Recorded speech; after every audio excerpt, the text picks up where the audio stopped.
تو دیکھیں جو پہلا پاکستان کا اقتصادی منصوبہ تھا اس کے اندر 45 سے 50 تک تھا، اس کے جو ٹارگٹ تھا وہ 9% تھا اس وقت، اور جو آخری اس میں تھا چوتھا 5 سالہ منصوبہ تھا اس میں جو ٹیکس کلیکشن کا ٹارگٹ تھا وہ 18% تھا۔ تو آپ دیکھیں کہ ہم آج تک 76 سال ہو گئے ہیں، ہم ابھی تک 9% کی کلیکشن پہ گئے ہیں، یعنی کہ ہم 1945 میں کھڑے ہیں۔ جی جی بالکل، اسی لیے تو مانگتے ہیں جو ہمارا ڈیفیسٹ آتا ہے کہ ہمارے ریونیوز کیا ہیں، ہمارے ایکسپینڈیچر کیا ہیں، اس کے اندر جو ہمارا ڈیفیسٹ ہے اس کو پورا کرنے کے لیے پھر ہم دوسرے ملکوں سے یا مختلف جو انٹرنیشنل فائنینس ایجنسیز ہیں ان کے پاس جاتے ہیں کہ اس کا ہم جو اس کو مثلا ہم نے اپنے ڈیٹس دینے ہیں، ڈیٹس کے لیے ہمارے پاس کلیکشن نہیں ہے، ریونیو نہیں ہے، اسے ڈیٹس دینے کے لیے ہم مزید ڈیٹس قرضے لے رہے ہوتے ہیں کہ ان کو ری پے کریں تاکہ ہم کہیں بینکرپٹ نہ ہو جائیں، ہمارے اوپر اقتصادی پابندی نہ لگ جائیں، ہمارے اور مسائل۔ تو یہ کہ ہم ایک ایسے اکنامک وشیس سرکل میں گھوم رہے ہیں پچھلے کئی دہائیوں سے، اور اس کا کوئی بھی ادراک کرنے کو تیار نہیں ہے کہ پاکستان بڑی لینڈ آف اپرچونٹیز ہے، پاکستان میں ہر قسم کا ریسورسز ہے، one of the best human resources we have, ہمارے پاس نیچرل ریسورسز کی کمی نہیں ہے، ہمارے پاس فزیکل فیچرز کی کمی نہیں ہے، ہمارے لوگ محنتی ہیں، ہمارے دہقان محنتی ہیں، لیکن ڈائریکشن نہیں۔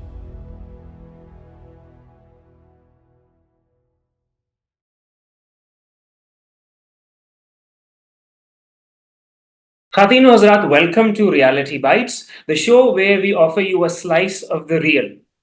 آج کے ایپیسوڈ کا موضوع سخن ہے پاکستان کے اقتصادی مسائل اور ان کے حل۔ آج ہمارے پاس گفتگو کے لیے موجود ہیں جناب ڈاکٹر عابد شیروانی صاحب، جو university of management and technology Lahore میں ڈین کے فرائض سر انجام دے رہے ہیں اور بہت ساری انتظامی امور جو ہیں ان کو بھی دیکھتے ہیں، ساتھ ساتھ اکانومسٹ بھی ہیں، استاد بھی ہیں۔ سر، آپ کی ورچوئل تشریف آوری کا بہت شکریہ۔ بہت شکریہ ڈاکٹر سمیر صاحب، اور میں ریالٹی بائٹ کا بھی مشکور ہوں کہ انہوں نے ایک بہت ہی اہم ٹاپک چنا ہے، اور جو کہ ہر پاکستانی کا آج کل جو ہے نا وہ ایک اس میں دل بھی اس میں لگا ہوا ہے اور دماغ بھی لگا ہوا ہے۔ تو بالکل ایسا ہی ہے دیکھتے ہیں ڈاکٹر صاحب، اس کو ہم اسی لیے کیسے آگے ہم لے آپ جا سے سکتے ہیں۔ اسی لیے ہم آپ سے سمجھنا چاہیں گے ڈاکٹر صاحب کہ آپ ہمیں کچھ بیسک ٹرمینالوجی بھی سمجھائیے اور ان مسائل کی بنیادی وجوہات بھی سمجھائیے۔ تو ہم شروع کرتے ہیں اس سوال سے کہ آپ کے نزدیک پاکستان کے اقتصادی چیلنجز کی بنیادی وجوہات کیا ہیں؟ کیوں ہم ایک اسٹرانگ اکانومی نہیں بن پائے؟ جی دیکھیں جی، یہ ایک بڑا ایک ایسا کویشچن ہے جو کئی دہائیوں سے پہ محیط ہے۔ ہم جب سے پاکستان کی انسیپشن ہوئی ہے 1947 سے آج تک ہم بہت سارے اقتصادی مسائل میں گھرے ہوئے ہیں۔ میں آپ کو تھوڑا سا کا ماضی بتاتا ہوں کہ جب قائد اعظم سے ایک دفعہ لندن میں یہ سوال کیا گیا، ابھی پاکستان نہیں بنا تھا، ابھی اس کے بننے کی باتیں چل رہی تھی، کہ اگر پاکستان کو جو علاقے پرپوز کیے گئے ہیں اگر یہ آپ کو مل جاتے ہیں تو یہ تو بڑے ہی بیکورڈ علاقے ہیں، اس میں کسی قسم کا انفراسٹرکچر نہیں ہے، تو آپ کیا کریں گے اس کو؟ آپ تو اقتصادی طور پہ سروائیو نہیں کر سکتے اس کے لیے۔ تو دیکھیں قائد اعظم کی ایک بڑی ہی ویژنری ایک ان کی لیڈرشپ تھی، اور انہیں اس چیز کا ادراک تھا کہ پاکستان کے کیا مسائل آ سکتے ہیں، جس میں سب سے بڑا مسئلہ اقتصادیت کا تھا، اور ان کے لیے چیلنج بھی تھا کہ ہم نے سروائیو بھی کیسے کرنا ہے۔ تو اسی چیز کو مد نظر رکھتے ہوئے انہوں نے 1944 میں 43 میں ایک اکنامک پلاننگ کمیٹی بنائی، جس میں اس زمانے کے جو بڑے ٹاپ لیڈرز تھے، مختلف واکس آف لائف کے، اکنامکس کے تھے، انجینئرز تھے، اس میں ایگریکلچر کے لوگ تھے، انڈسٹری کے لوگ تھے، انوائرمنٹ کے لوگ تھے، تو ان سب کو اکٹھا کیا انہوں نے قائد اعظم نے، اور اس کے اس کے اوپر انہوں نے یہ کہا کہ اگر ہمارا 1945 میں پاکستان بن جاتا ہے تو ایک ایسا منصوبہ ہمیں دیں کہ ہم اس کے اندر اقتصادی طور پہ سیلف ریلائنس حاصل کر سکیں اور اپنے پاؤں پہ کھڑا ہو۔ تو اس کمیٹی نے جو تقریباً 17 رکنی کمیٹی تھی، اس نے اس کے اندر کوئی 13 سب کمیٹیز بنائی ڈفرینٹ سیکٹرز کے اوپر، اور انہوں نے 1.5 2 سال کی بڑی جاں فشانی سے محنت کر کے ایک منصوبہ دیا جو کہ قائد اعظم نے 1945 میں مسلم لیگ کی ایگزیکٹو جو ان کی عملہ تھی اس کے اندر ان کو پیش کیا گیا اور وہ منظور کیا گیا. یہ وہ منصوبہ تھا جس پہ پاکستان کی بنیاد رکھی گئی اکنامک سیلف ریلائنس کی. یہ تھا 1945 سے لے کر 65 تک 4-5 سالہ اقتصادی منصوبہ جات تھے. آپ دیکھیں ان کی ویژن کہ انہوں نے 20 سال کا منصوبہ پیش کیا کہ پاکستان 20 سال میں. ابھی بھی 2-3 ویک پہلے ہمارے منسٹر صاحب جو فائننس کے منسٹر ہیں اس وقت, انہوں نے کہا کہ پاکستان کا جو ٹیکس کلیکشن ہے وہ 9% سے بھی کم ہے, جو کہ اس سے پاکستان اپنے پاؤں پہ نہیں کھڑا ہو سکتا. تو دیکھیں جو پہلا پاکستان کا اقتصادی منصوبہ تھا اس کے اندر 45 سے جو 50 تک تھا, اس کے جو ٹارگٹ تھا وہ 9% تھا اس وقت, اور جو آخری اس میں تھا چوتھا 5 سالہ منصوبہ تھا اس میں جو ٹیکس کلیکشن کا ٹارگٹ تھا وہ 18% تھا. تو آپ دیکھیں کہ ہم آج تک 76 سال ہو گئے ہیں, ہم ابھی تک 9% کے کلیکشن پہ گئے ہیں, یعنی کہ ہم 1945 میں کھڑے ہیں. تو ہم کس طرح سے اپنے پاؤں پہ کھڑا ہو سکتے ہیں؟ یہ سب سے بڑا پاکستان کا ایک چیلنج ہے اور ایک بڑی ویکنس ہے کہ ہم آج تک اپنا ٹیکس کلیکشن سسٹم ہی ٹھیک نہیں کر سکے. اس کے لیے ڈاکٹر صاحب بڑی اہم بات ہے کہ ٹیکس کلیکشن کو آپ کہہ رہے ہیں کہ یہ اس کا پرائمری وجہ ہے کہ یہ ہم پرائمری ہے. دیکھیں آپ کے پاس پیسہ ہوگا, آپ کا اپنا پیسہ ہوگا تو آپ اس پہ اپنے ڈیسیژن کر سکیں گے. جب ہم دوسرے ملکوں سے پیسہ لاتے ہیں, جیسے آج کل ہم IMF سے لے رہے ہیں, آج کل ہم UAE سے, آج ہمارے پرائم منسٹر صاحب UAE چلے گئے ہیں کہ ان سے بات چیت کریں گے, اس سے پہلے وہ سعودی عرب گئے. They are doing a lot efforts for the economic survival of Pakistan. نہیں ڈاکٹر صاحب یہ ادھر واضح ادھر سے مانگ رہے, چائنا سے مانگ رہے. کہ ہم ڈاکٹر صاحب یہ واضح کیجئے کہ ہم غیر ممالک سے مدد اس لیے مانگتے ہیں کہ ہماری ٹیکس بیس وائڈ انف نہیں ہے.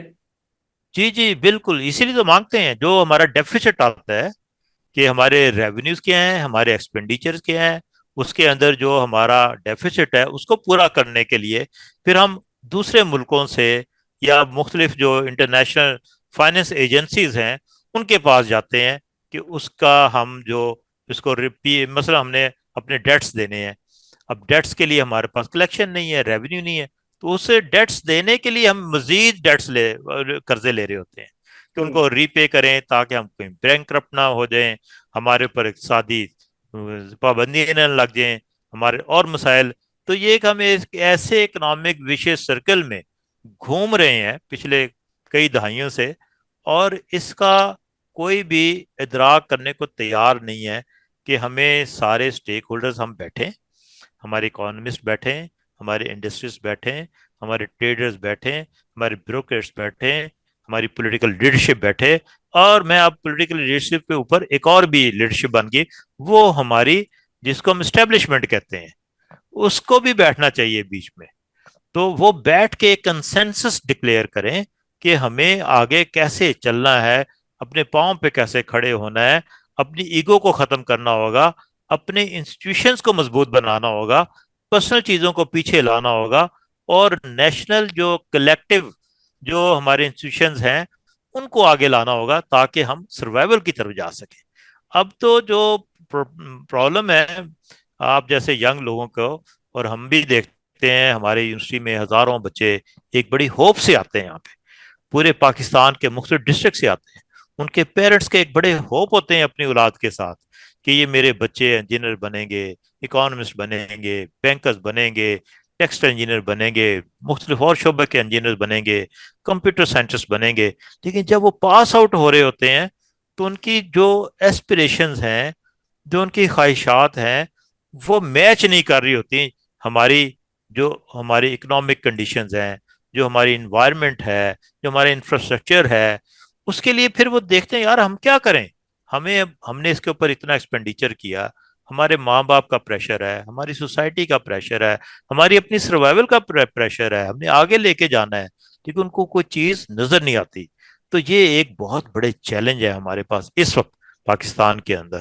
تو یہ لیکن دیکھیں یہ چیلنجز ہر سوسائٹی میں ہوتے ہیں, ابھی میں آپ کو ایک ایگزامپل دیتا ہوں کہ 1982 کے اندر پاکستان، ہم جو ہمارے ہمسایہ ملک ہیں جس میں چائنا ہے، انڈیا ہے، اب چلو بنگلہ دیش بن گیا ہے، پہلے ہمارا وہ پارٹ تھا، ہم ان تینوں ملکوں سے ہر لحاظ سے آگے تھے، پر کیپٹل انکم میں بھی آگے تھے، پاورٹی ایلیویشن میں بھی ہم بہتر تھے ہمارے سے، ہماری ایکسپورٹ ریشو بھی بہتر تھی، ہمارا ہر لحاظ سے، اور ہماری جو پوزیشن تھی جی ڈی پی کے حوالے سے، ہم 1982 میں جی ڈی پی کے حوالے سے 18th پوزیشن پہ تھے، 18th رینک تھا ہمارا world wide.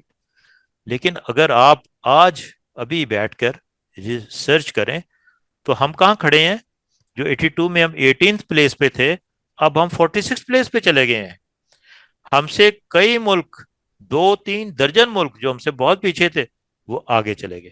India 16th place پہ تھا 1982 میں، وہ اب 4th پوزیشن پہ چلا گیا، 4th by G D P. In China جو 13th پلیس پہ تھا، وہ 2nd پلیس پہ چلا گیا۔ تو یہ انہوں نے کیسے کیا؟ دیکھیں، انہوں نے بھی محنت کی ہے، انہوں نے اپنی پالیسیز بنائی ہیں، ایسی کنسنسس ڈکلیئر کیا ہے اپنے آپ کو، انہوں نے کہا کہ ہم نے آگے بڑھنا ہے، حکومتیں کوئی بھی ہوں، کوئی بھی شخصیت آئے، لیکن ہماری جو پالیسیز ہیں، اکنامک پالیسیز، ہماری انڈسٹریل پالیسی، ہماری مانیٹری پالیسی، ہماری ایگریکلچر پالیسی، ہماری ایجوکیشن پالیسی، ہماری فورن پالیسی، اس میں کوئی کمپرومائز نہیں کیا جائے گا، اور ہم نے اس کے ملک کو آگے لے کے جانا ہے، اور وہ آگے لے کے چلے گئے۔ آج ہم بنگلہ دیش سے بھی پیچھے چلے گئے، جو ہمارے یہاں سے ہی نکلا ہے، جو ہم سے بہت پیچھے تھا، جس کی آبادی ہم سے زیادہ تھی، پر کیپٹل انکم بہت اس کا کم تھا ہم سے، اس کی پاورٹی ریشو ہم سے بہت زیادہ تھی، ہر لحاظ سے تھی، لیکن اب دیکھیں بنگلہ دیش ہم سے آگے چلا گیا، انڈیا ہم سے آگے چلا گیا۔ یہ پوائنٹ آف کنسرن ہے ہمارے، حالانکہ ہم بڑے بڑے فورم پہ یہ کلیم کرتے ہیں کہ پاکستان بڑی لینڈ آف اپرچونٹیز ہے، پاکستان میں ہر قسم کا ریسورسز ہے، one of the best human resources we have, ہمارے پاس نیچرل ریسورسز کی کمی نہیں ہے، ہمارے پاس فزیکل فیچرز کی کمی نہیں ہے، ہمارے لوگ محنتی ہیں، ہمارے دہقان محنتی ہیں، لیکن ڈائریکشن نہیں ہے، لیڈرشپ ڈاکٹر نہیں صاحب یہ ہے، یہ فرمائیے، جب تک ہمیں نہیں۔ ڈاکٹر صاحب جی یہ فرمائیے کہ آپ نے تاریخی حوالے بھی دیے ہیں، اور آپ نے بیچ بیچ میں جو ہماری ملٹری اسٹیبلشمنٹ ہے اس کا بھی ذکر کیا ہے۔